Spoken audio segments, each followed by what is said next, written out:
नमस्कार, अभिवादन स्वीकार कीजिए राजेश्वरी सांकृत्यायन का।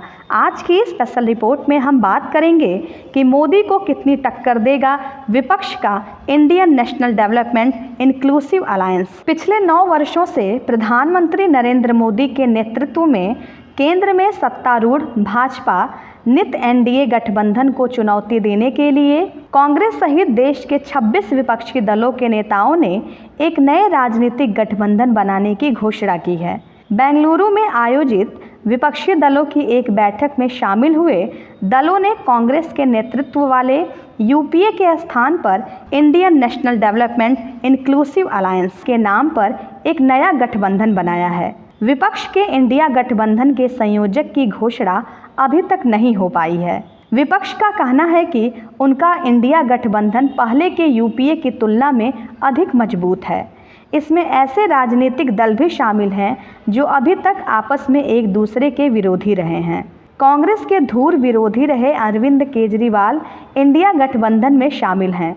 पश्चिम बंगाल में ममता बनर्जी के कट्टर विरोधी वामपंथी दल व कांग्रेस भी इंडिया गठबंधन में एक साथ शामिल हैं। केरल में आमने सामने चुनाव लड़ने वाली कांग्रेस व वामपंथी दल एकजुट नजर आ रहे हैं। इंडिया गठबंधन में कांग्रेस अध्यक्ष मल्लिकार्जुन खड़गे, सोनिया गांधी, मराठा छत्रप शरद पवार, लालू प्रसाद यादव, नीतीश कुमार, ममता बनर्जी, उद्धव ठाकरे, अरविंद केजरीवाल, फारूक अब्दुल्ला, हेमंत सोरेन, एमके स्टालिन, सीताराम येचुरी, डी राजा, अखिलेश यादव, महबूबा मुफ्ती सहित बहुत से वरिष्ठ नेता शामिल हैं।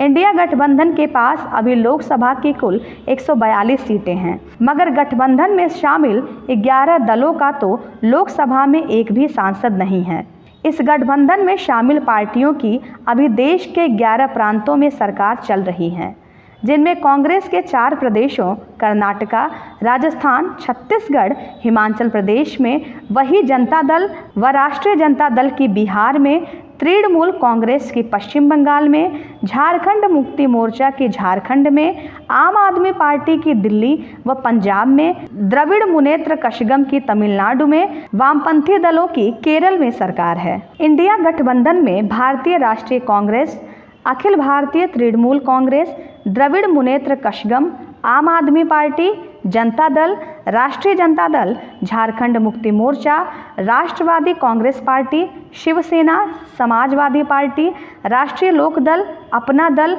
Jammu Kashmir national conference, people's democratic party, Bharatiya communist party, मार्क्सवादी, revolutionary socialist party, all India forward bloc, Marumalarchi Dravida Munnetra Kazhagam, Viduthalai Chiruthaigal Katchi, Kongunadu Makkal Desiya Katchi, Manithaneya Makkal Katchi, Indian union Muslim league, Kerala Congress मडी, केरल कांग्रेस जोसेफ शामिल हैं। इंडिया गठबंधन में शामिल कांग्रेस को छोड़कर अन्य राजनीतिक दलों का अपने अपने प्रदेशों में ही प्रभाव है।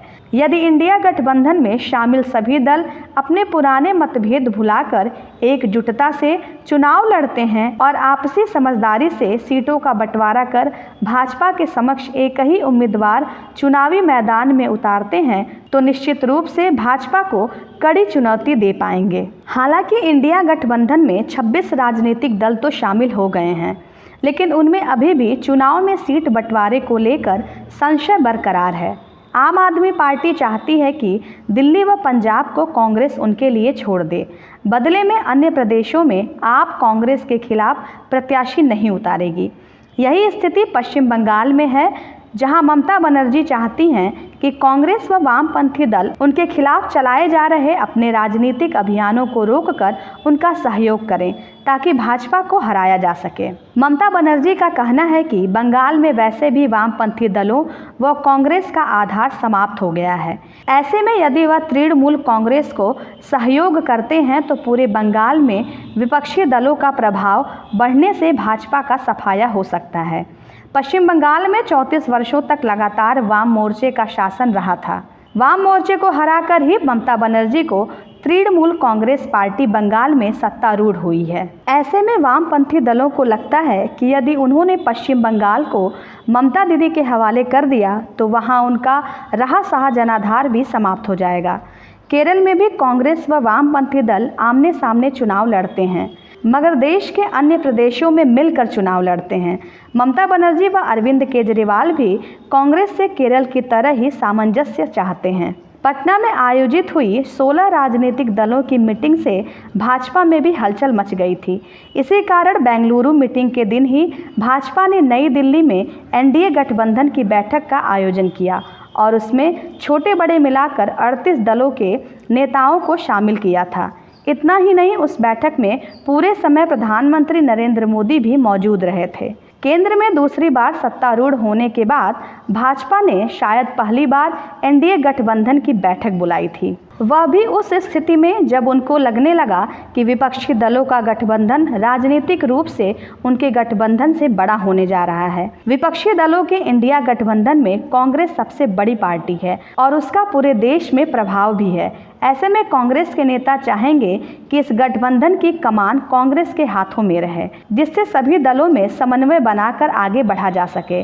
वैसे भी इंडिया गठबंधन में शामिल अधिकांश राजनीतिक दल पहले से ही यूपीए में शामिल थे, जिसका नेतृत्व कांग्रेस पार्टी कर रही थी। हालांकि अरविंद केजरीवाल, ममता बनर्जी, नीतीश कुमार जैसे नेता नहीं चाहेंगे कि कांग्रेस को नए बने गठबंधन की कमान मिले। देश के विपक्षी दलों की आपसी फूट का फायदा उठाकर सरकार अपनी मर्जी से काम करती है। राजनीति में कहा जाता है कि जिस देश या प्रदेश में विपक्षी दल मजबूत नहीं होंगे, वहां की सरकारें मनमानी करेंगी। इंडिया गठबंधन में शामिल विपक्षी दलों के आगाज को देखकर तो लगता है कि अगले चुनाव तक उनकी एकजुटता बनी रहे। कांग्रेस पार्टी ने अपने दिल्ली व पंजाब के नेताओं के विरोध के बावजूद दिल्ली सरकार पर केंद्र द्वारा लाए गए अध्यादेश के विरोध में आम आदमी पार्टी के साथ मिलकर संसद में समर्थन देने की घोषणा कर जता दिया है कि विपक्ष की मजबूती के लिए वह कितना भी झुकने को तैयार हैं। मीटिंग से पहले आम आदमी पार्टी ने कांग्रेस सहित सभी विपक्षी दलों को अल्टीमेट दे दिया था कि यदि कांग्रेस संसद में उनके समर्थन की घोषणा नहीं करती है तो वो अगली मीटिंग में शामिल नहीं होंगे। आपके दबाव के चलते कांग्रेस को झुकना पड़ा। इंडिया गठबंधन में शामिल दलों के नेता जब तक एक दूसरे की भावना का सम्मान नहीं करेंगे, तब तक इस गठबंधन का सफल होना मुश्किल लगता है। आप देख रहे थे स्पेशल रिपोर्ट। यदि आपको यह स्पेशल रिपोर्ट पसंद आई हो तो प्लीज़ हमारे चैनल को लाइक, शेयर और सब्सक्राइब करें। राजेश्वरी को सुनने के लिए आपका बहुत बहुत धन्यवाद।